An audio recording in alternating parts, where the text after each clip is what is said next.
Good morning and welcome to the Propeller Club of Northern California. I'm Stas Margaronis, and this is our Maritime Day Presentation 1, which is entitled, Do U.S. Exporters Need U.S. Ships?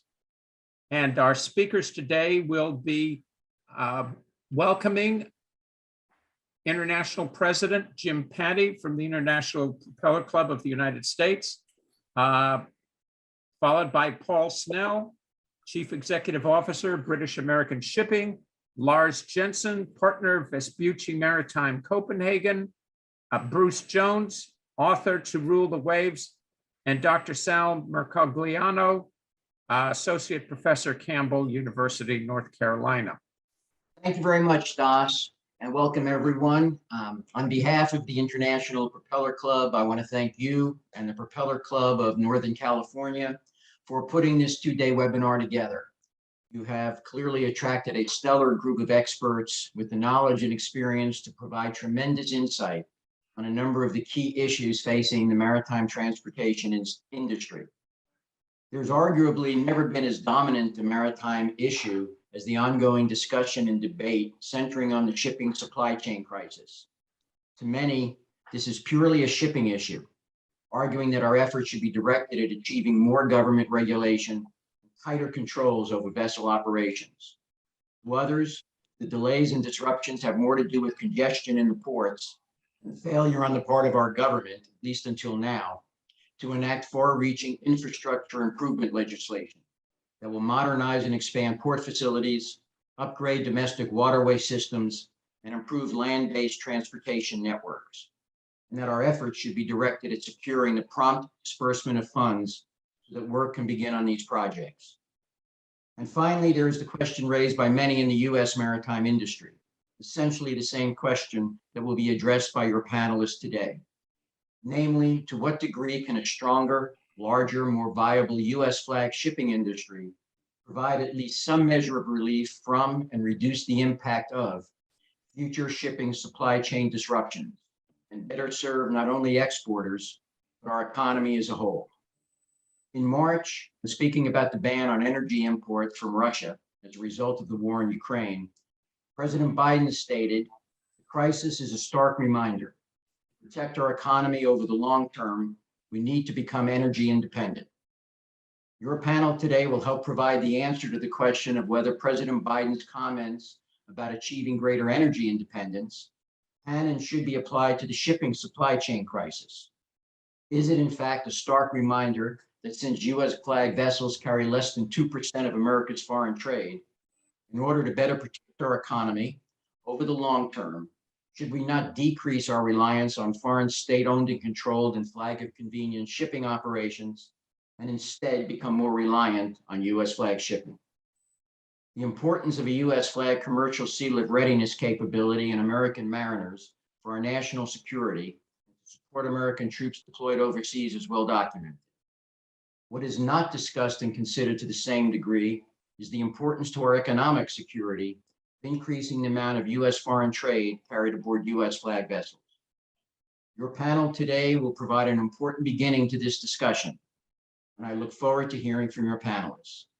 Thank you again, Stas, and I appreciate the opportunity to be here. Jim, thank you very much, and thank you for a very cogent overview of the situation. Our panel now is going to start with Mr. Paul Snell, Chief Executive Officer, British American Shipping. He's based in Long Beach, California, and he's going to discuss challenges for U.S. exporters in 2022. Paul, welcome, and thank you for coming back again. Thanks very much for the invitation to speak on behalf of the U.S. exporters. I just want to start off by saying that the US needs an independent infrastructure review and future solution on how the USA is going to cope with the rising demand of imports, as the US exporters are now bottom of the American supply chain, and long term this will start really impacting the US economy. The US hasn't been ready for the growth in shipping, and the time to act has never been more important than it is today. In the 1990s, the USA decided to outsource production to mainly Asia. And obviously this changed the footprint and the flow of cargo that the USA had previously experienced. Los Angeles and Long Beach are the main ports for the delivery of imports to the key population areas of the USA, being the Midwest and the Northeast of the USA. Despite growing trends in imports versus exports, the USA have stalled on infrastructure.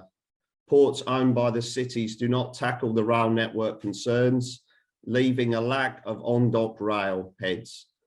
Rail companies also do not invest in new rail lines. The union has agreed to some technology improvements entering the ports, but they have limited this due to protecting the workforce.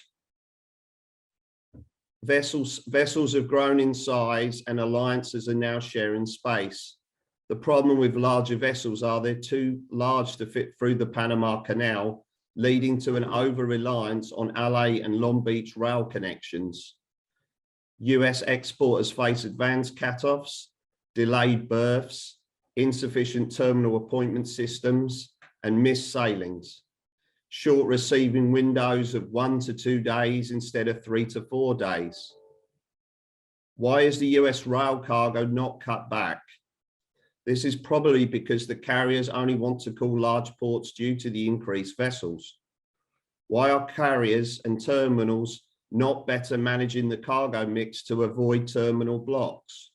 This is largely due to a no communication policy between the alliance itself, leading to the terminal's inability to handle the cargo mix. The ports are built to handle more cargo, but the terminals can't handle the cargo they're receiving because they're receiving it all in one go, and too much rail cargo is being positioned into the US ports. Why are US continuing to accept import rail moves, but why are they stopping US export moves? Well, that's the key question. Why are we favoring US imports and not favoring US exports? And that's largely because the imports come before the exports, and the problems arise after the imports are delivered off the ships. The pandemic accelerated volume growth of imports and the ports could not cope. We've seen severe bottlenecks, reduced capacity on space leads to export rejection and impossible position for US exporters. This has been exuberated by the rate differences between the import and export prices in the US, which we'll obviously touch upon later. There is a vast difference between the prices of imports and the prices of exports. Carriers' rise in US export prices are an excuse to the difficulties they are faced with, but they're actually walking away from a lot of the problems they're actually creating. Empties are being moved out of the US to save terminal space, giving zero consideration to US exports. For the Port of Oakland, which is my favorite port for US exports because of its importance to the food industry, Oakland is still lifting 50,000 empties out of the port each month. Niche markets are not being deemed profitable enough all over the globe, and services are being eliminated. This is a problem for everyone over the globe. We've seen reduced port calls into Central and Latin American ports. India is suffering, Japan is suffering, ports in Europe are suffering. It's not just the US that's facing this global crisis. All the rail empties keep coming, as it's a lot of money for the carriers to turn away. But let's give one consideration to what's happened in Asia in the past few weeks. With COVID coming in to Asia, transshipment port connections and cargo, US export cargoes booked to Asian relay ports have all been cancelled. Okay, this is likely because in Asia, they've realized they can't continue to offer the service for all the cargo that could come in. But in the USA, we continue to take imports even when we know we can't cope with it.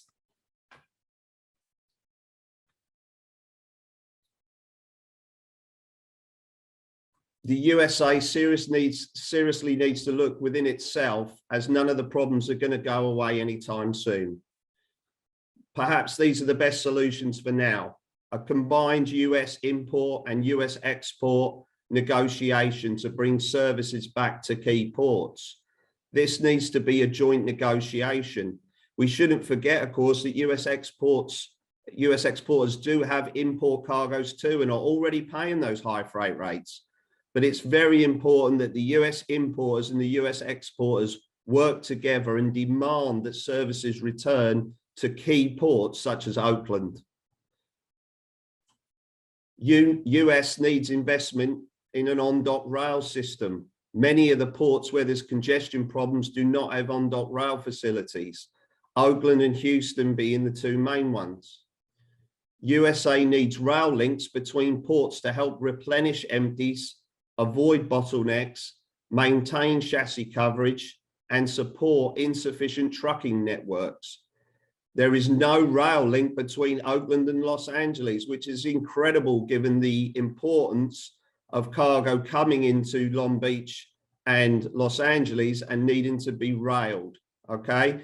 A lot of the problems that we've seen with Oakland is that Oakland did try to help the bottleneck in Los Angeles and Long Beach by accepting rail cargo, but too much was sent too soon.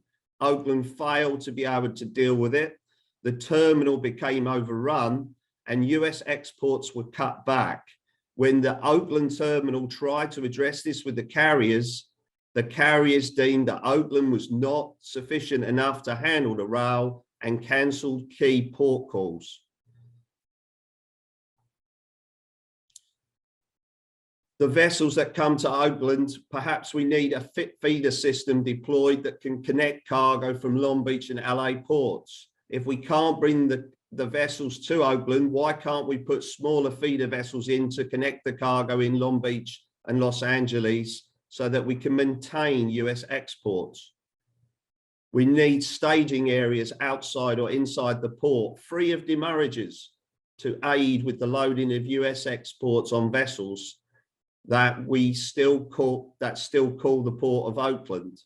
Okay, a lot of the problems we've seen with US exports is there's just not enough time to get the cargo through the gate. USA should consider, via terminal or government, charging carriers to reload empties.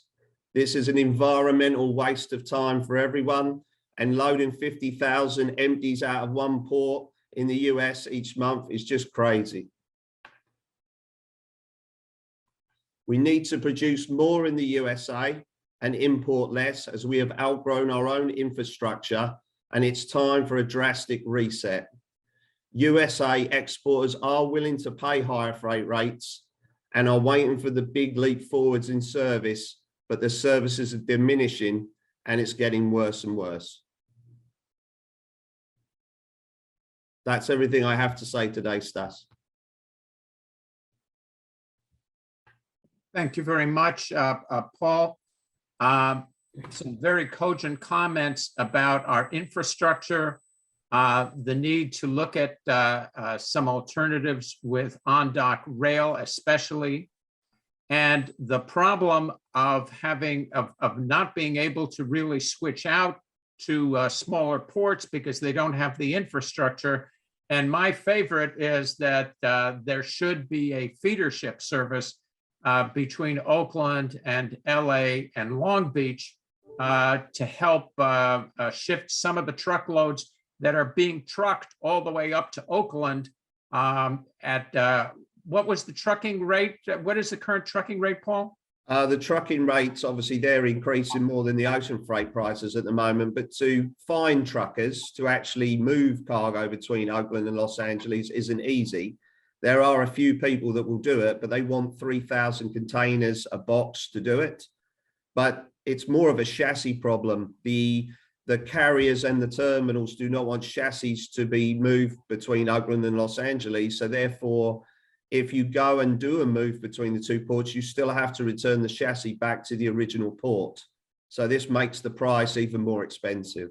And therein lies the problem. Yes. Very good. Thank you very much. Lars Jensen, you have been an observer of this global container world for many years. Is there hope for us anywhere down the line here? I mean, there's always hope. I mean, I come from the perspective, I don't tell anybody what they should or should not do. I'm more from the perspective of watching what is actually happening. Why has it happened?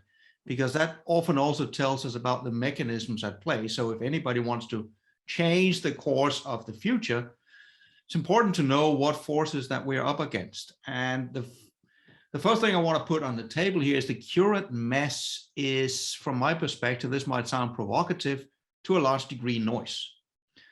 It's overlaid with an underlying structure that's much more important to discuss. And nothing in this industry evolves from one year to the next.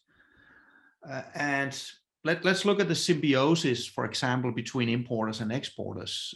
Paul correctly put out there that obviously the importers pay a lot more than the exporters. This is not something that happened overnight. This is something that has gradually emerged over 3 to 4 decades. And it's emerged quite naturally from the perspective that as imports started to exceed exports, if you really go back in history, exports actually exceeded imports. But as imports began to exceed exports, there was a need to move empty containers back. And why wouldn't you want to attract more cargo? You can do that by lowering the cost, and on it went, which then meant that over the decades, not because anybody necessarily wanted that to be the outcome, but it was the outcome, you end up in a situation where you have a large exporting industry in the US that at the core is dependent on a large part of their freight payments being subsidized by the importers. That might not be a very politically correct way of putting it, but that is nonetheless the economic reality of it, not because it's either party's fault, so to speak, but that has been the natural evolution. That is where we were. The second part of this, which has also been a natural symbiosis, that has been between the carriers and the shippers. Because it's true, I mean, would we be better off if the container ships have never grown as large as they are, in terms of then we could have had a more varied port infrastructure? Sure, that argument could be made. But that ship left the dock decades ago. We have inexorably been going towards larger vessels. Why have we done that? Because shippers in general were wanting lower prices. Does that make the carrier a victim? Absolutely not. The carrier responds to what is it the customer wants. And then we just end up in this cycle where we get larger and larger ships because volume over time have followed the lowest price. That also leads us to where we are. Does that lead to then bottlenecks in the ports? Absolutely yes. This was an issue and a problem that was raised by many. I know I myself also raised it even way back when Maersk started with the Triple E's with the 18,000 TEU ships, that this was an inexorable consequence, that you would get larger flows through smaller ports, creating externalities and challenges that would have to be dealt with. But in a world where you can say normal free market forces prevail, that means that cost becomes overriding, and that has been driving us exactly to where we are now. Is there a way out of this? Not apart from developing the inland infrastructure, because here's again the reality: if everybody magically tomorrow decided that we actually do want to pay a bit more to get these smaller ships, there is no realistic scenario in which we're going to go out and scrap 2,000 large ships that still have a lifespan of 15, 20 years ahead of them. That's just not going to happen. So any kind of fleet transition is also measured on the scale of decades. When the pandemic then struck, then that exacerbated the problem more in the US than anywhere else. And that was simply down to the nature of a lot of the boom. If you look at the sheer numbers of it, if I look at Q1 this year and compare to Q1 in 19 before the pandemic, US imports, not just Transpac, but US imports overall, have increased almost 30%. At the same time, US exports have declined more than 15%. That has a serious ramification, because remember where I started this, that you had this symbiosis between the importers and the exporters, which had developed slowly over time. Suddenly that has been brought significantly out of balance. On the Transpac, round numbers, you had a 2-to-1 imbalance before the pandemic, slightly more. Right now, you have a 4-to-1 imbalance, which is a drastic change. At the same time, freight rate differences has exacerbated. Before the pandemic, again, now I'm just looking at spot rates and in round numbers, exporters were contributing something like 25 to 30% of the carrier's revenue. Or if I look at the Transpac, that's no longer the case. Now they're contributing around 5%. So from a carrier perspective, when you operate in a global world, where for all sorts of reasons right now, we do not have enough capacity, who do you favor? Do you favor the ones that pay 95% of your bills or the ones that pay 5% of your bills? Also when it comes to moving equipment. So in the short term, I don't see a good way out of this if you start to look at the vessels or the carriers. A way out of this starts with fixing why is it we don't have enough capacity? Because interestingly enough, we have enough ships in the world. The ships are not the problem. The problem is they are caught up in queues and delays, which, and again, I won't even point the fingers at the ports because the problem is not the ports. The ports are actually quite efficient. The problem is we can't get the cargo to and from the ports. So we end up in these in-terminal bottlenecks. So the resolution of this problem starts on the inland side. It does not start with the carriers. It does not start with the vessels, which also means there is no quick way to fix this. And you can say the only caveat I would put on this is there is actually a realistic scenario where this gets fixed and gets fixed quickly. It is not a baseline scenario, but it's one that should be taken serious. It's one where the US consumer, because of inflationary pressure, decides to stop spending. And the US goes into a rapid, deep recession. That will bring with it a lot of other problems, but the bottleneck problems on the supply chain will be solved faster.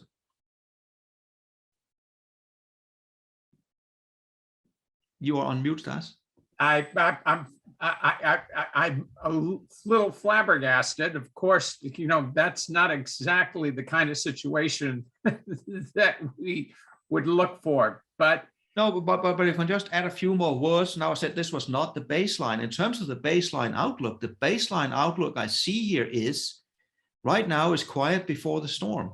The baseline is we get an early peak season that will start in the next few weeks to ramp up. If we are lucky, Shanghai will reopen, which means you're going to get a surge from reopening on top of the peak season.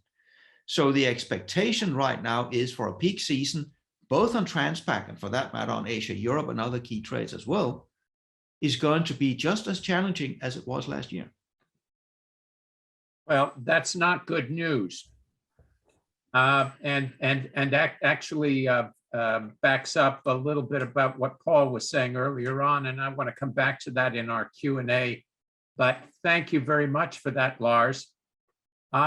Bruce Jones, you are the author of a book, To Rule the Waves, a senior fellow at Brookings. And we have heard from several people about how the United States has become more import reliant, and that we are not, we're not generating enough exports. And you've heard the discussion about building ships and the challenges with that. China came out of the problems after the death of Mao Zedong. It devoted itself to focusing on infrastructure, industrial development, and they are in a very different place today with us than we were 40 years ago. So how do you see this relationship evolving, and are there any hopes for the United States? So Stas, if you thought that Lars's scenarios were too negative, you should have cut off the session then and not come to me. Because it seems to me, you know, Paul was correctly describing the dynamics of contemporary globalization. Jim described this global supply chain crisis that we're in now as a kind of acute crisis of maritime trade. And Lars painted, I thought, a very realistic scenario of how we got here. I would just even go a little further back and say that the dynamics that Lars has been talking about, much as you just hinted at, Stas, this has really been 60 years of a shift towards maritime trade, which started essentially between the United States and Europe, spread in the 80s and the 90s to take in what we used to call the Asian tigers, Japan, Singapore, South Korea, etc. But then extremely importantly, changed direction to take in China. It seems to me the backdrop to everything we're talking about and everything we're going to be talking about for the next 20 to 30 years is the fundamental change in geopolitics that comes from China's maturation as an economic and now increasingly a military power. In this audience, I like to put it as the most important phenomenon of international relations right now in my mind is China's return to the high seas for the first time in 500 years. If we dial back 500 years, China was the most sophisticated maritime power in the world, had ships that were vastly more sophisticated than anything that the Europeans could deploy in the high seas, chose to pull back from the high seas in and around the late 1400s for reasons to do with internal corruption and competition for the north, etc., just as Europe's about to arrive in Asia's waters. The next several hundred years are a story of European domination of the high seas until the end of the Second World War, where that role is taken over by the United States. I'm talking in naval terms. That begins to change relatively recently, and it changes as China begins to open up to global trade in the 80s and the 90s and the 2000s, and early on discovers that the way that it can enter globalization is precisely by living in the world that Paul and Lars and others have been talking about, and that is to become a major player in the import of raw materials and the export of manufactured goods, almost all of which happens by sea, right? And it's containerization, it's ro-ro shipping, it's bulk shipping is really what enables China's rise, China's entry into globalization. Mark Levinson, who did some of the first economics on this, estimated already in the 1990s that if you manufacture a bunch of t-shirts in China, it's cheaper to get them to Macy's in New York from China by sea than it is to drive a truck of them from the fashion district in lower Manhattan up to Macy's in upper Manhattan, right? So the kind of economics of global shipping are simply transformative in terms of globalization, global trade. And we see this 1-for-1 pattern. An increase in global trade is 1-for-1 in the increase in the global economy, is 1-for-1 in the scale of global shipping. It's a precise match. If you look at the size of containerized ships, it's a precise match, 1-to-1 for increases in trade and increases in the global economy. And as Stas, you've heard me say this before, I tried to dramatize the point. Writing the book, I went to Yangshan Port, south of Shanghai. These days we're spending a lot of time thinking about supply chain logistics out of LA Long Beach and Oakland and similar ports on the West Coast. LA Long Beach is the largest port in the United States. Go back to the 1990s, and there was no Chinese port in the top 10. Ports were wild. It's all the West. Go into the early 2000s, and Shanghai starts making an appearance at the bottom of that list. And fast forward to present day, Shanghai tops the list. The next 5 largest container ports in the world are all Chinese. And in 2000, before the COVID crisis, Shanghai did 42 million container drops a year, so 8 times the volume of LA Long Beach, just to emphasize the kind of enormous scale of Chinese shipping. Okay, so why is that a problem, or why is that germane? Because all of these ships, which have emerged as essentially the economic lifeline of Chinese growth, raw materials and energy goods in, manufactured goods out, flowing through the LOC, out of the kind of economic zone south of Beijing, through the East China Sea off the coast of Shanghai, or the South China Sea off the coasts of Hong Kong and Guangzhou. All that shipping is sailing through waters that have been dominated by the US Navy since the end of the Second World War. And as China is increasing in economic weight, it starts to get very uncomfortable with the notion that it's the United States Navy that provides the security guarantee for the flow of shipping on which it's now so hugely dependent, and starts to invest in its own naval capacity. This is a major change in Chinese strategic thinking, which had relied on first a deep inland defense and then a coastal defense, and begins to invest in what it calls a near seas defense, which is the development of the PLA Navy and submarine force to patrol and secure the LC, the East China Sea, the South China Sea, and the Taiwan Strait between them, what they call the near seas. That develops substantially in the 2010s.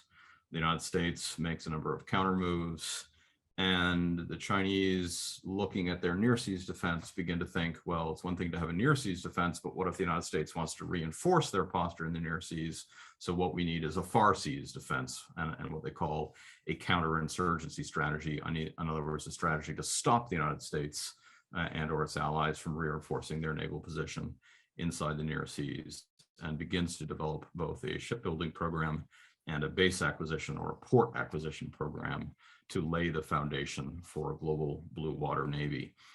When I wrote the book, the only overseas naval base that they had acquired was Djibouti. I predicted they would achieve others. They've made headway in Equatorial Guinea, and of course last month very prominently in the Solomon Islands. And you are beginning to see the kind of the laying down of an infrastructure of ports and networks that can be dual use, that can be turned into naval bases. Now, in a rational world, this wouldn't matter, because in a rational world, we would say China profits from globalization, we profit from globalization, even though we've got to fix some stuff about who profits within ourselves from globalization, but we still profit from globalization. And we should be able to co-patrol the high seas, which we did, for example, in dealing with piracy off the off the coast of the Horn of Africa and the Indian Ocean. China co-patrolled under NATO lead, dealing with counter-piracy in that phase. But that's broken down, and the sort of scale of distrust between Beijing and Washington now is near total. And we are, I would say, in an active naval arms race centered in the Western Pacific. The United States shows no interest in ceding ground to the PLAN in the Western Pacific or the near seas or the Taiwan Straits, and has begun to reorient its strategy towards defending its position in the near seas, defending Taiwan in the case of a Chinese maritime-based attack on Taiwan. All of which is to say that I think we face the very realistic prospect of a naval clash, or at least acute naval tensions with the risk of clash between the world's two largest and most powerful navies, centered on the Taiwan Strait, East China Sea, the South China Sea, and the Western Pacific more broadly, within a several-year time period. And if we think we have global supply chain problems now, wait till we're fighting a naval war in the Western Pacific. And I think we have not really begun to internalize what it means to have as a crucial part of our economic model, a crucial pillar of globalization, an actor like China that is simultaneously becoming, in the minds of the American strategic community, an enemy. And we are in their minds increasingly an enemy. We haven't had to operate a system like that since the late 1800s with the Germans and the English. That didn't end so well. So I think we are sailing into rough waters. Two last points. It seems to me that it's inconceivable that the United States would be able to compete with China without substantially increasing its investment in its own maritime capacity, commercial, naval, and scientific. But we're all push back a little bit from the kind of general tenor of the panel, is it doesn't necessarily seem to me that all of that has to be US capability. If you look at the AUKUS, the Australia, UK, US program, for example, on nuclear submarines, that's very explicitly an allied capability. And it seems to me, as much as we want to look at US investments, we also want to look at the investments of our key allies and where we can share burdens in the maritime space. Thanks. Very good. Thank you very much, Bruce. Sal, we've heard Bruce say that we need to be making an investment in all of our allies, but what about this country and the lack of shipbuilding? And you've referenced the work of art situation with US naval vessels. Do we need to wake up about shipbuilding here? And what the heck do we need to do to get the first foot forward? Well, first off, very hard to follow those three gentlemen, but I'm going to do my best right here and provide my overview. You know, my view goes back to the Jones Act of the Merchant Marine Act of 1920. And unlike most people who target the Jones Act and focus on one section of it, Section 27, the coastwise trade. Let's be clear, in World War I, the United States found itself in a position akin to where we were today. When war was declared, all of a sudden, US exports, US imports stopped flowing into the United States in large numbers. Why? Because we were overly dependent on foreign shipping to move our international cargo. And what we saw was a massive recession hit in 1914 as goods piled up on the dock. You know, the price of a bale of cotton went up just dramatically. And because of the German fleet seeking refuge, because of the British fleet being diverted, the US found itself in a position very akin to where we find ourselves today. But the difference was in 1914, we had a large coastwise fleet that we could call upon and use. Remember, this predates the interstate highway system, the interstate pipelines and highways and rails, and everything that we use today to move cargo didn't exist back then. We were overly dependent on our shipping. And the US, at the end of World War I, after we intervene, we passed the Shipping Act of 1916 to start building ships in US yards. We give money to shipyards to start building more ships. But at the end of it, in 1920, we put together this huge, massive bill, 39 sections, not just one section like most people look at, that includes things like making sure that there's a US presence on international shipping routes, to sell off the old fleet that we had built during the war, to invest in our infrastructure in ports and facilities, to make sure we had ports to be able to handle vessels. And understand the US fleet that comes out of World War I, the shipbuilding fleet, the merchant fleet, not the Navy. We all know about the efforts to standardize the size of fleets due to the Washington Conference. But the US merchant fleet that came out of World War I scared the crud out of the Great Britain. Great Britain was #1 in the world. They controlled half the world's merchant ships. And what emerged was ships that could fight against the British Merchant Marine. They used new technology, oil fire versus coal fire, which means they weren't dependent on overseas bases. They can carry more cargo because of oil on board.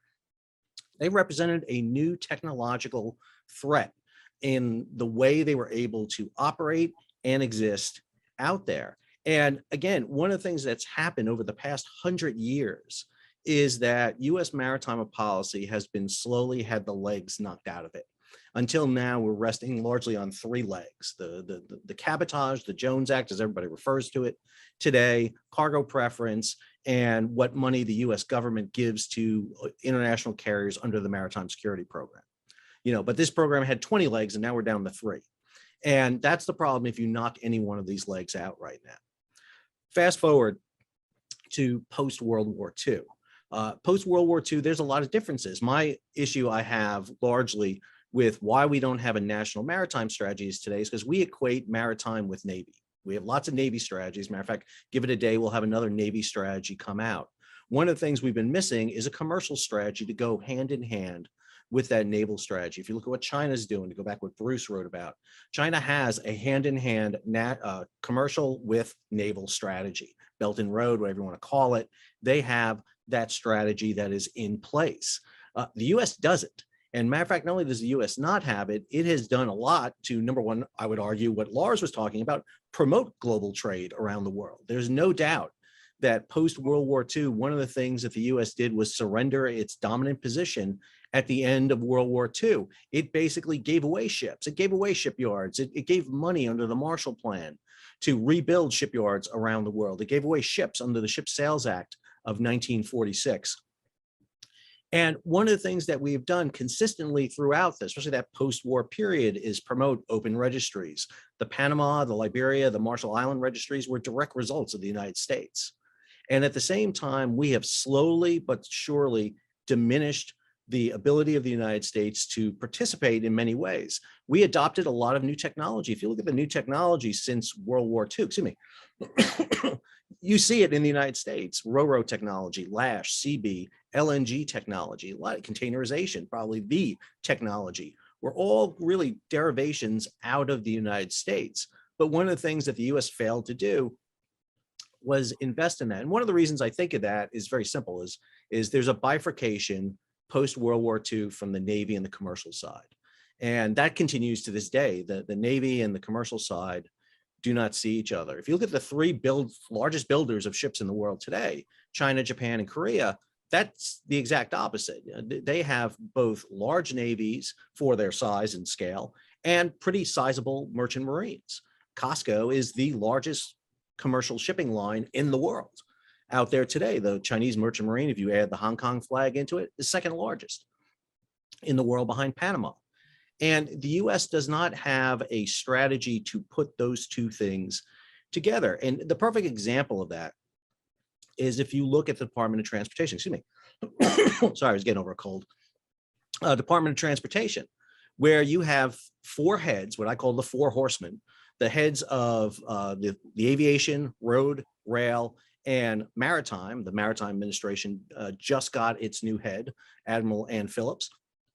But those four heads are at different levels within the administration.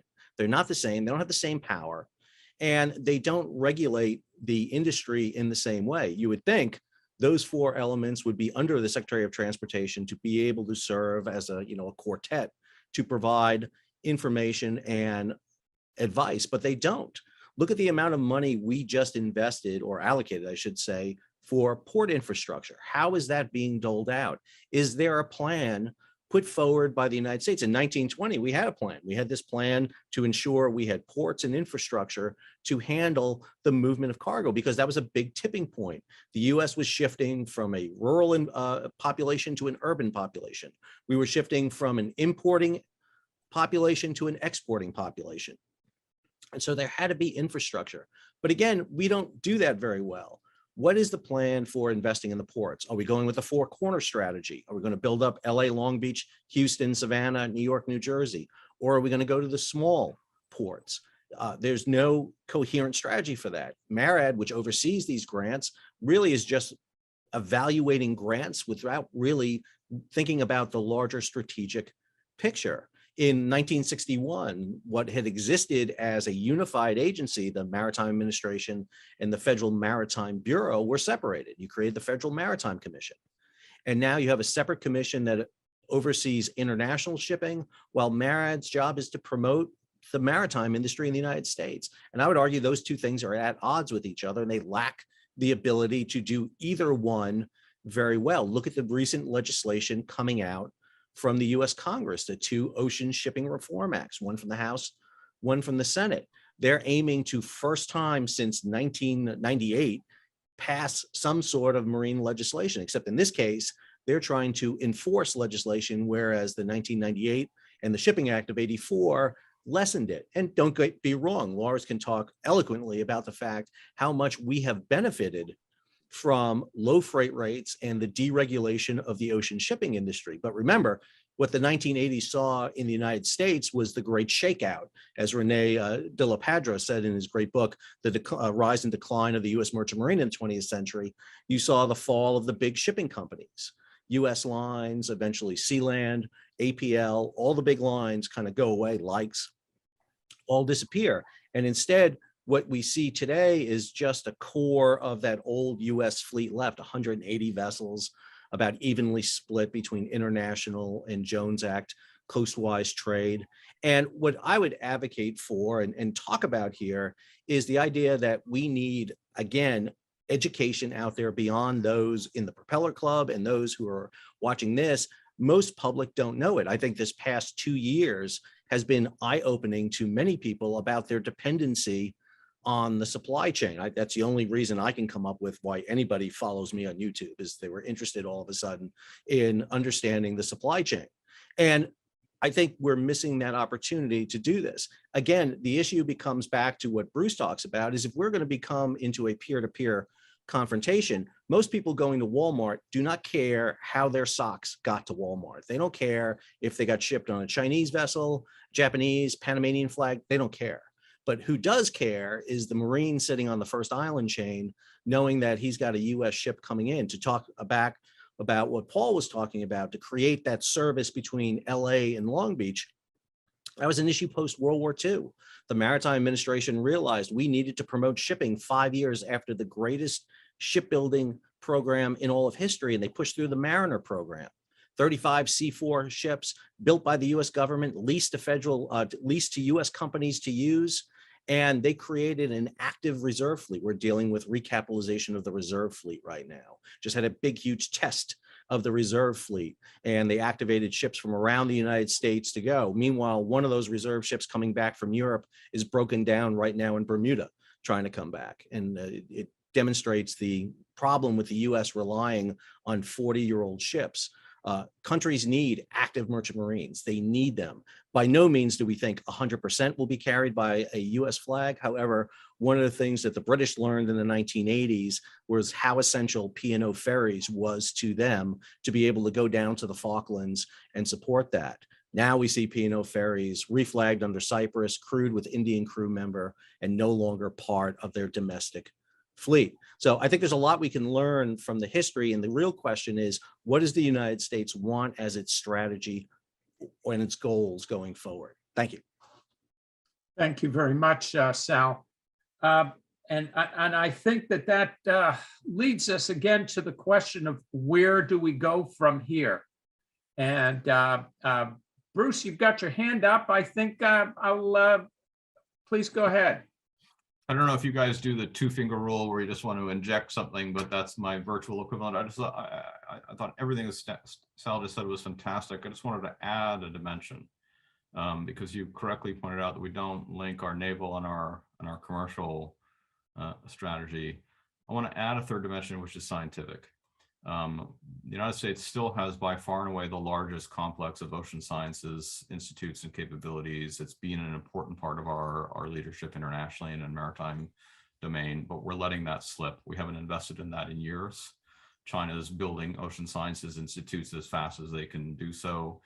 Issues like deep sea mining, deep sea exploration, they're beginning to carve out an edge. So I would just add a third dimension to where we need to be investing in our maritime capability, which is the scientific domain.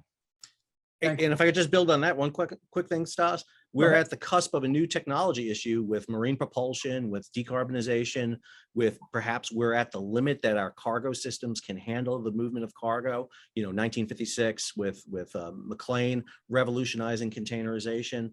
I think, when you're on those cusps of technology change, that's the moment when you can basically reorient and reset in a way. And if you're not prepared to take advantage of that, like the US was with oil-fired ships in the 1920s, you're going to miss it and find yourself behind. Okay, Lars? Yeah, let me also add another piece into what's going to come out here, because it's one part we have not discussed. And also, to be honest, from my perspective, up until not too far ago, I saw the pandemic merely, in quotation marks, as an accelerant of underlying trends that were already there, but some of them would just be fast forwarded a lot faster. But now I see China has inadvertently laid down a path that will actually alter the course. And I deliberately say inadvertently. When China shut down in 2020, which included manufacturing, nobody really were bothered because the rest of the world shut down. When China shut down again in 21, first in Yantian and then in Ningbo, it was a huge annoyance, but come on, most of the rest of the world to some degree also shut down. This time is different. What I see right now is the straw that broke the camel's back. And I've been talking also to a number of importers over the last couple of months. What is very likely to happen over the next 5 years, this is not a rapid watershed, but over the next 5 years, as importers, especially the ones that have a large reliance on production in China, whenever they come to reassess, are we going to prolong that? Are we going to invest in new manufacturing?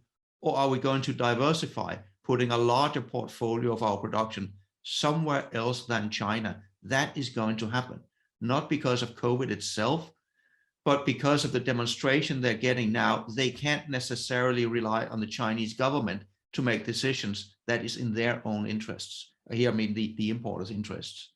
So you're going to see that. The question then is, where will that partial exodus of manufacturing move to?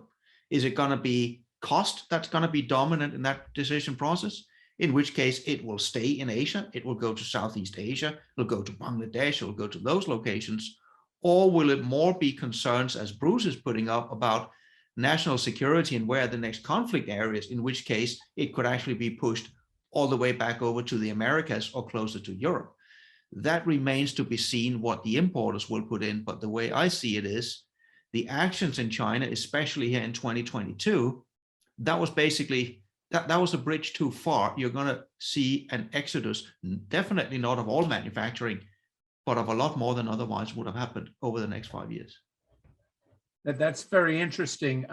Lars, as you know, we heard this discussion back in 2020 when the first dislocations happened, and people were saying, oh, we've got to do something, we've got to do something. But at the end of the day, nobody did anything. No, but the reason nobody did anything in 20 and in 21 was the problem was widespread. It was global. The problem was COVID.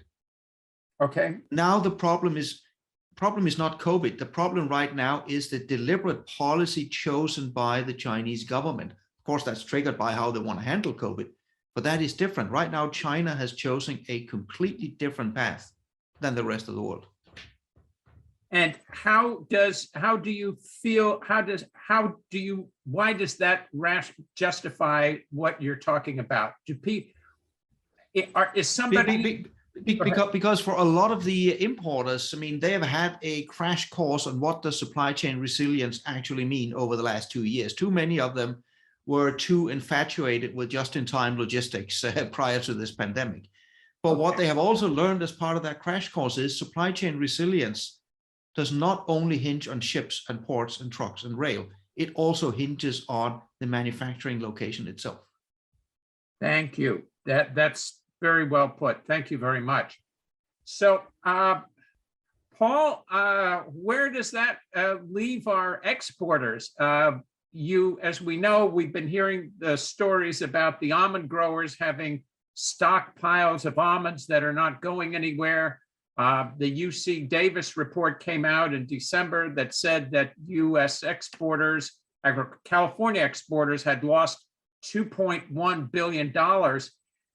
Are they going to start doing things differently, do you think?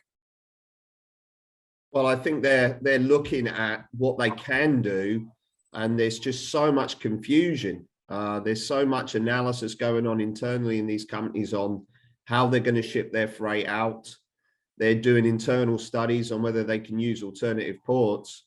But, you know, you can keep trying to find a solution to the problems, but the problems are not going to solve themselves. And you've really got to try and look at what ships are still coming into the ports that are closest to your factories, and what freight rates do you need to pay in order to get the cargo out. And this is really all they can do at this time, because the rail links are blocked. And, you know, you think you've got delays going out of the natural ports, but if you go and try and resolve your problem by going out of other ports, the problems will only be worse. And you have you've referenced the fact that there were issues in the Gulf that you noticed.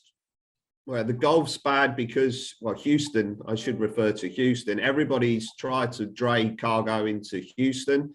There's no on-dock rail, there's no trucking companies, there's a lack of chassis, and the carriers are pulling out of Houston. They've decided that Houston is not a good port for them to deliver imports at this time. So you're seeing less vessels go there at the moment, and they're in a very similar position to Oakland.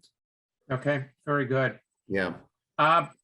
So Bruce and Sal, one of the issues that Bruce has referenced is that conflict with Taiwan is not an if. Conflict in the Taiwanese Strait is not a matter of if, but when.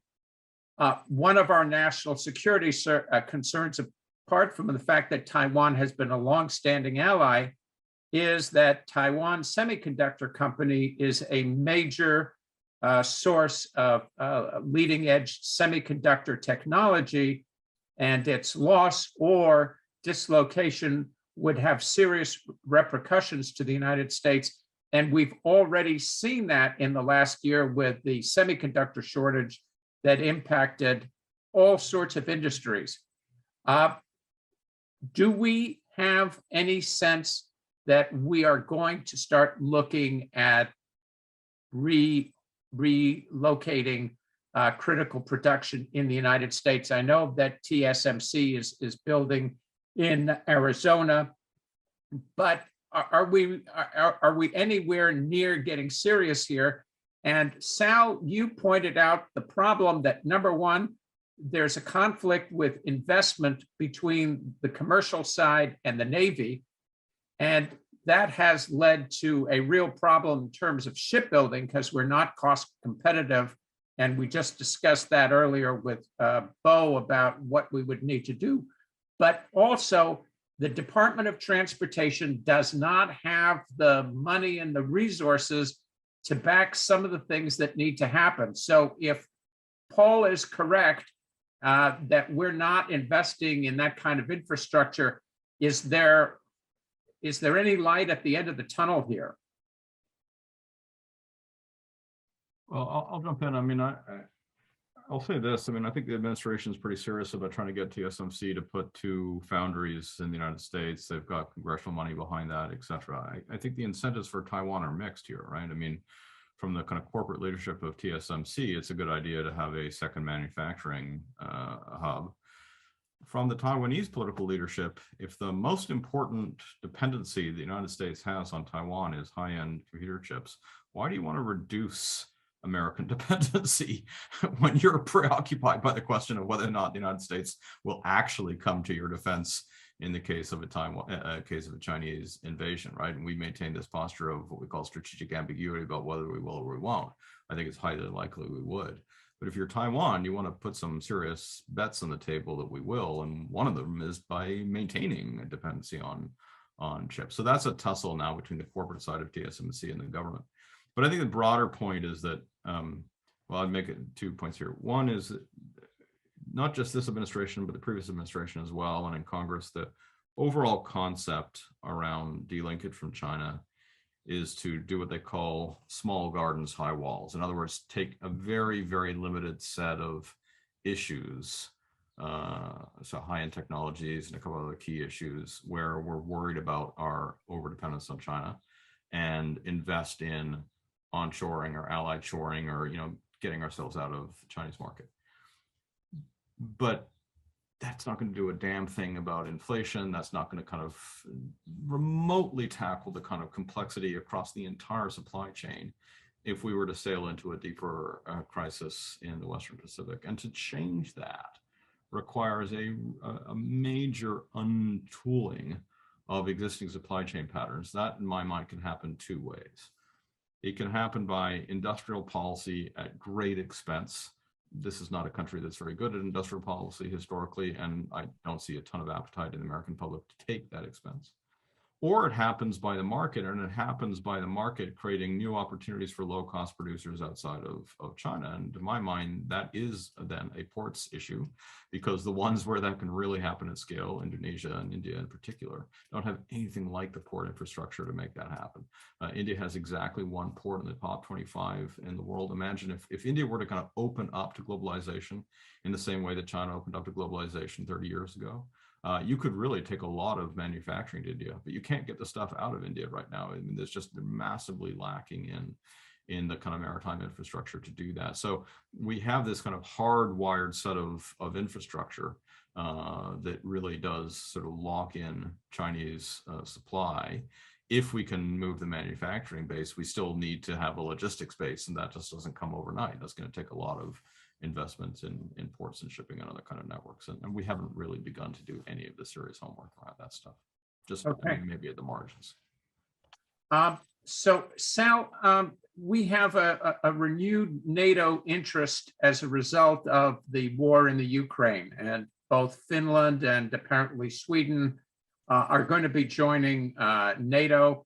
We are also increasingly focused on the situation in Taiwan, because it's been suggested by many people that that could be the next place that we have a challenge, and Bruce has referenced that. Do we have the ability, the political will to start getting serious about the merchant marine? It's always a tough question. I mean, if you look what's going on in Russia right now, in Ukraine, you're seeing the Black Sea potentially, mind you, come be the next Persian Gulf. But in this case, instead of its oil and tankers, it's food and bulkers coming out.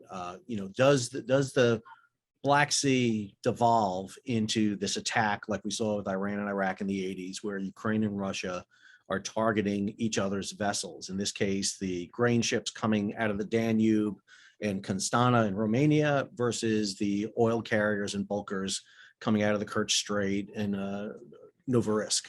I think the question then becomes is does the U.S. want to become more involved in that and more dependent? I think the thing from Russia that's got everyone's attention that's not registering quite enough yet is the self-sanctioning by the large companies against Russia.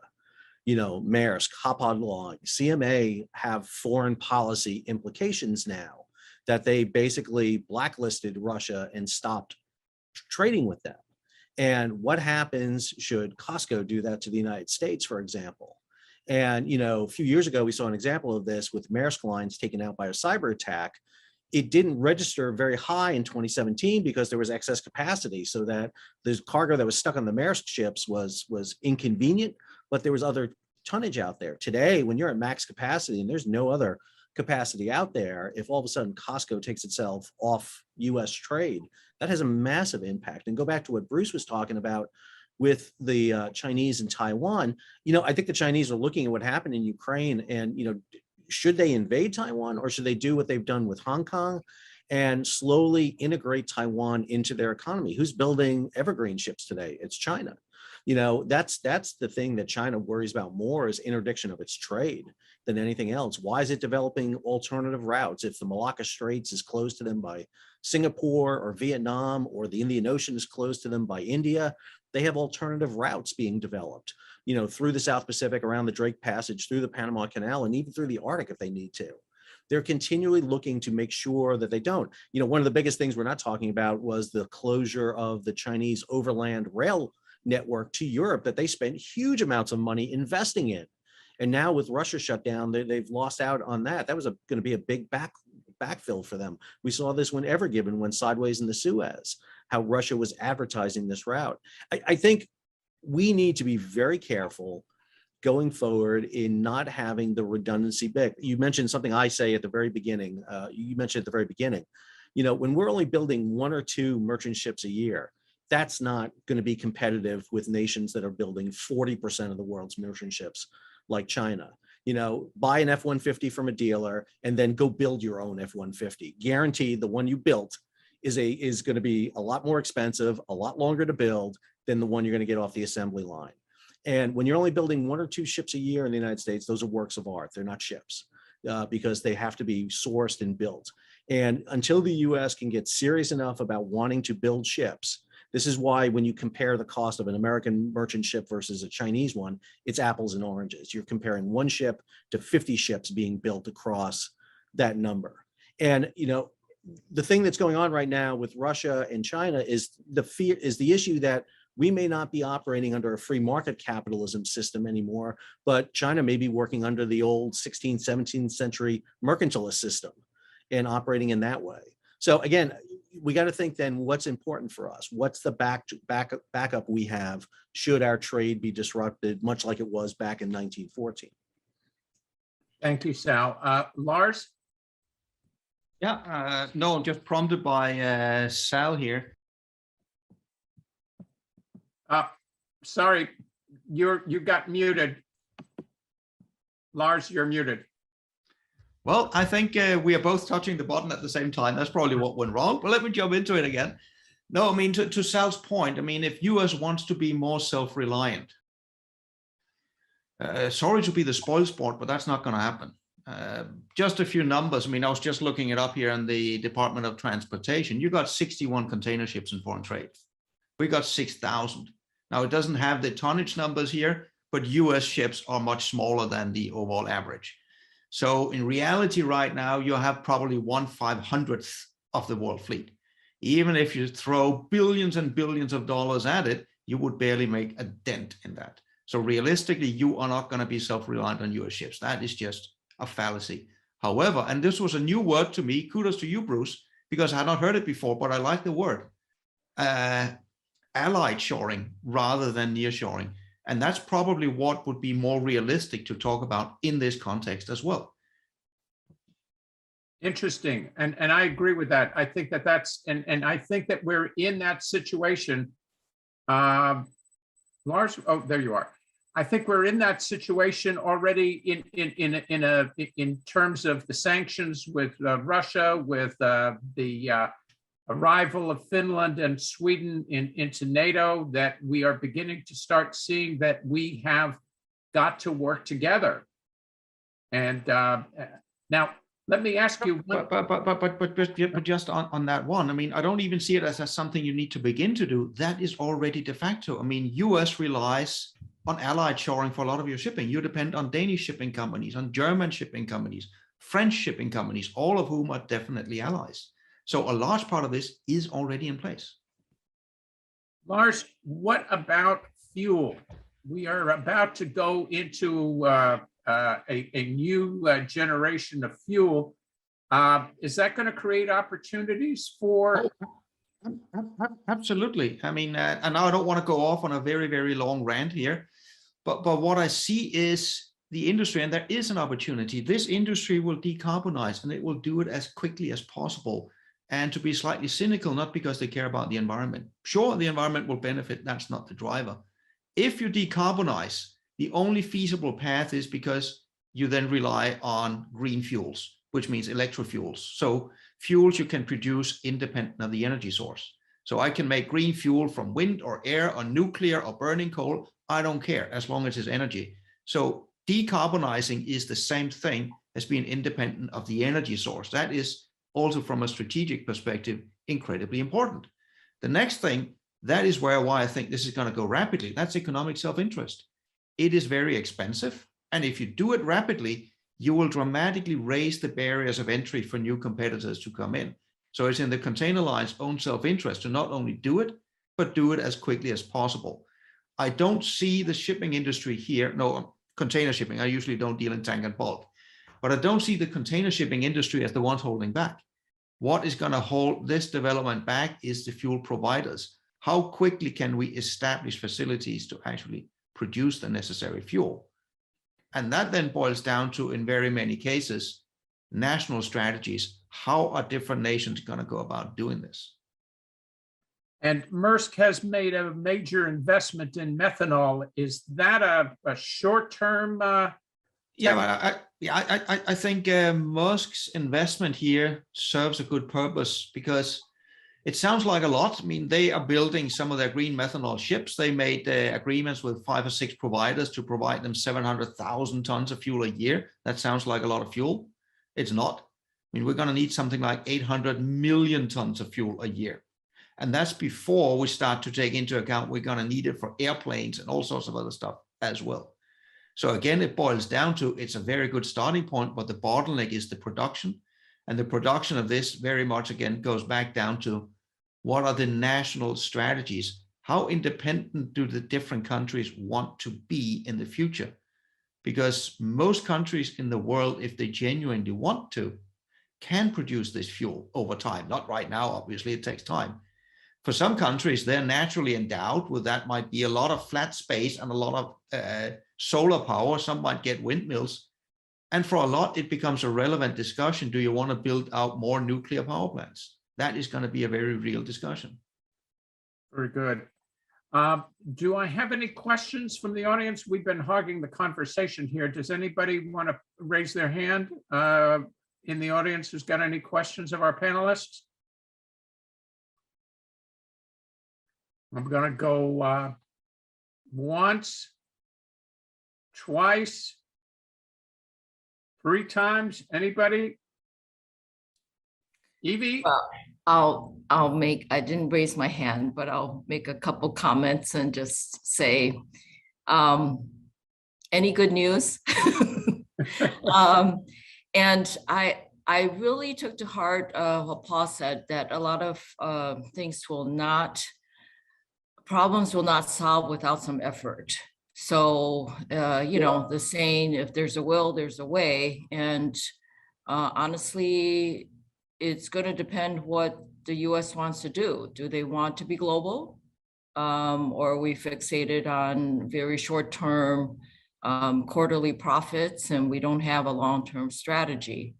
And it really is troubling. And the one anecdote that I thought of while listening to everyone is that somehow there's a disconnect between the supply and demand in ocean shipping, in air freight, which has been my long-term background, and in passenger for air cargo and such. The adjustment seems to be a little bit more attuned. When the air carriers tried to build these massive airplanes and they found it hard to fill, then they decided, oh, well, the marketplace shows that the smaller planes actually still work better. And do we see a shift that maybe ocean carriers might be attuned to that the large carriers are too big? If it can't go through the Panama Canal and it's reliant on West Coast and then the rail issues and all of that, it seems the smaller ships have been fulfilling for charter and all of that. That would be the demand side. What's the solution here? It just seems so, we all know what the problems are, but what are the solutions? Lars, let me ask you to maybe answer that. You have discussed in the past that you thought that the reliance on the bigger ships was maybe a mistake. We've seen that in California that we've had smaller ships coming in to address niche markets. Is there a possibility that we will go back to a mix of big and small? Yes and no, because it depends a bit on trade lane. The huge ships, the 18 to 24,000s, they're the Airbus, say, A380 of the shipping industry. They're a step too far, they're too large, but reality is they're here and nobody's in their right mind are going to scrap them. So we're going to be stuck with them no matter what it does. Over on the US, you already have more of a mix between bigger and smaller ship as compared to, for example, an Asia-Europe trade. Yeah, that is more diversified. You have seen an increase in vessel sizes, absolutely, and definitely to the US East Coast with the expansion of the Panama Canal. Again, there you're kind of stuck with the vessels you already got. But what I'm also beginning to see in the ordering patterns here over the last 18 months from the carriers is a tendency to go slightly down in size. Now, this means that for some trades, it means you're not going to get larger ships, but you won't necessarily go retrograde either. But I don't think you have to fear that suddenly you're going to get a raft of 24,000 TEUs go into the US East Coast. In the past, we have on a few occasions seen 18 to 20,000 giant vessels go into the US West Coast. I see those as that was more acts of desperation on the carriers for various reasons at the time. Long term, that does not make a lot of sense. Just like a lot of the very, very small ships you've seen also on Transpac over the last 18 months, those are also acts of desperation that works in the current extreme environment, but will also not be the case. But I think you're going to continue to see a market environment where you will have a larger mix of vessel sizes. I know this is going to sound slightly arrogant, but US is not the trade in the world with the larger ships. You simply are not. That is Asia-Europe. Asia-Europe bears the brunt of what I would call large ships. US has got medium-sized ships. Thank you for that. If I could just add one thing to that too, and I agree with what Laura said before. I don't think the U.S. is getting in and taking a dent out of the world container fleet by any means. But this issue I think is a really interesting one. How do you establish a U.S. line operating from L.A. Long Beach to Oakland to Seattle Tacoma, for example? How do you do that? And probably the only way you're going to be able to do that is for the U.S. to build the vessels, the government themselves to build those vessels, lease them to a company to operate on that route, which would be maybe sufficiently profitable right now. The problem is what happens when we get out of this market we're in right now and all of a sudden diesel fuel drops back down and it's cheaper and faster to move a container from LA Long Beach up to Oakland or all the way to Seattle Tacoma when there's chassis available, when everything changes. We're finally in a position today where diesel fuel is akin to what it is in Europe usually, but we don't have those provisions usually to prevent this from happening. We've got to create the incentives to double handle containers in a port, which is going to become expensive, offloading from a large ship from Asia to a smaller ship to go up the coast to make that profitable. And same thing on the East Coast, Gulf Coast. And unfortunately, the only way I see that being done is unless there is an investment program that's put in place where you can get venture capitalists to do this, where you put a tax incentive in here, where you can, for the first 2 years, not have to worry about money until this starts making a profit, or you identify those vessels as the reserve fleet for future military contingency, then maybe we can start doing that. But again, it goes back to that issue. What is the more cost-efficient method of doing this? And for right now, it's using the ships that are out there and the lines that are available. You know, as long as you can haul things cheaper from around the world to the United States, it's going to be that way. But you make a good point there about the feeder. The feeder is starting to look attractive, especially if it's $3,000 to truck from LA to Long Beach. Lars, you wanted to come in, and then Bill Nixon, I'll ask you next. Yeah, no, I wanted to come in again, because I know this is predominantly a US forum, so I like to provoke a little bit at times. Because first of all, keep in mind, you have had a lot of US shipping companies. A lot of them are not there anymore because apparently they could not compete with non-US shipping companies. The ones that tend to then stay alive are the ones that are short sea ones protected by the Jones Act. That's about the extent of it. And mind you, this might be my personal bias, so feel free to shoot me over the head with it. But the way I also see, not the reason, but one of the reasons is if I compare the US way of running companies with what you see on average in Europe. In the US, there is an extreme focus on quarterly profitability. Running a shipping company while maintaining focus on quarterly profitability is a very unhappy mix, which to me is one, not the only one, but one of the reasons why over the decades, US has lost out in global shipping. We cannot compete in a mercantile environment. And that's where China is beating us. Bill Nixon. Well, this is mostly a container ship driven conversation. So I am mostly a listener and spectator, and, it does me well to see such auspicious people in the industry. But on my sector, which is the tramp shipping, bulk shipping, oil and dry, and much fewer shippers involved, we're talking about major power and politics. I love, Bruce, your book. I've given your, Bruce, I'm a famous guy because I give your book away. But it does occur to me with all this august group sitting here, and you're talking about the power struggles of nations. Is my world going to look much different? Or, I mean, just to take a couple of minutes of your brains, and is there going to be any kind of a major change in my rice bowl? I guess I can't say that anymore, can I? Sorry, I apologize. That's all right. So, Lars, you want to address that? Do you think that the tramp shippers' days are numbered? Honestly, could not offer an informed opinion on it, because the honest answer is I don't know. I think I could argue either way, but factually, I just don't know. The one thing, and I know that's not an answer, but it just prompted when you were mentioning this one, Bill, there is an element to this that is going to be important. If you look at it, I mean, Russia and Ukraine used to be the world's largest wheat exporters. Now they're not. So what does that mean? That means the price of food goes up. A lot of that is moved on your bulker ships. The bulk ships are easy. I mean, they're the taxis of the waterways. So as long as nobody comes with a navy and try to sink them, you can go anywhere. But here's the problem. With food prices going up, I know here in Denmark, for example, then it's all the rage that, oh my God, pasta is expensive. Should we buy potatoes instead?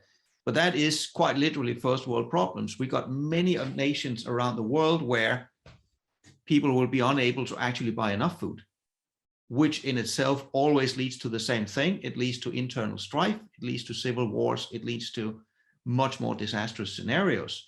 And meanwhile, because food prices are increasing, then we are back to your bulker ships. Where will they go? They will go to who pays the most.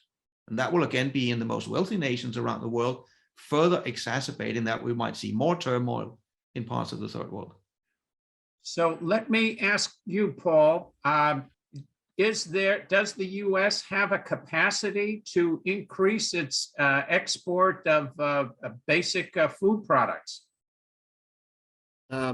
Yes, it does. I also want to point out that there is still a lot of US exports in storage right now. So even though US export volumes are down, there's still, you know, in fact, there's more cargo. We just haven't been able to ship it. So there's a backlog of US export cargo still ready and willing to move. I do think there is a chance to continue to grow in the food industry. I think that the US still produce some of the finest goods in the world in terms of food quality. And I definitely think there's markets that are willing to buy it, and the US exporters can continue to grow. But that still doesn't resolve the problem that infrastructure and service wise, US exports face problems because the carriers see the US export more as a return in empties exercise than it is really looking at US exports for its value. And in the last few days, we've seen 2 or 3 carriers drop freight rates by $2,000 overnight just to help return empties back to Asia. And they're just looking to get an injection of empties back into certain areas of the world. And of course, this reflects badly on US exporters because many people think US exporters will not pay high freight prices, but the carriers actually manipulate the freight rates, and they're so interested in returning empties that they make the US export prices so cheap. So it devalues US exports as a result. All right, so we need to get to a conclusion here, but I am concerned that we are going to have food shortages, and the US does not have the infrastructure, even if it wanted to support an export basis. And this is going to cause us problems down the line. On Wednesday, we're going to be hearing about the inland waterways infrastructure, which is one of the concerns, that our ability to move export grains down the Mississippi is being challenged by the fact that we haven't invested in the locks and dams and in the harbors. And Paul has referenced the situation in Houston just as one situation. That situation is replicated in other parts of the world. And we do not have any leadership on this. And part of the problem is that we have not pursued a nationalist strategy really since the Jones Act in 1920. And that we resurfaced with World War II. And then, as Sal said, we gave the ships up and walked away from the market. And I don't know whether a lot of you know, but the father of Japanese shipbuilding is actually an American by the name of Daniel Ludwig, who brought his World War II shipbuilding technology and techniques to Japan. And then Sal points out this was then taken over and applied in Korea and then by China. So there is no clear answer here. We clearly don't have a sense of urgency. We don't take seriously the need for the US to have a merchant marine. We have, however, heard that we need to be looking at allied sourcing and allied support, that if we do that in a collaborative way, we can achieve many of our goals, and those maybe need to be done in a more collaborative way. And that will be a challenge because we haven't worked together very well. And we have a new Ocean Carrier Act, which is going to be viewed by some of the ocean carriers as very punitive. And I don't know whether that's going to help us or hurt us. And as John Hark is saying, We also need more people in the workforce. And that's an issue that the seafarers are going to be talking about on Wednesday as well. So Wednesday is 9 o'clock Pacific, and we are going to be talking about inland waterways, Great Lakes, and then Tori Presti will be joining us for a Jones Act discussion. So I want to thank you all very much for your time. This will be is recorded. We will make it available tomorrow, and you should have it then. Thank you all very much for your time and energy. But it's at least the beginning that we're starting to even take this seriously. And we need to take going to sea a lot more seriously, and we have not for a long time. So on that note, thank you all very much. And for those of you interested, we'll see you on Wednesday, the 18th.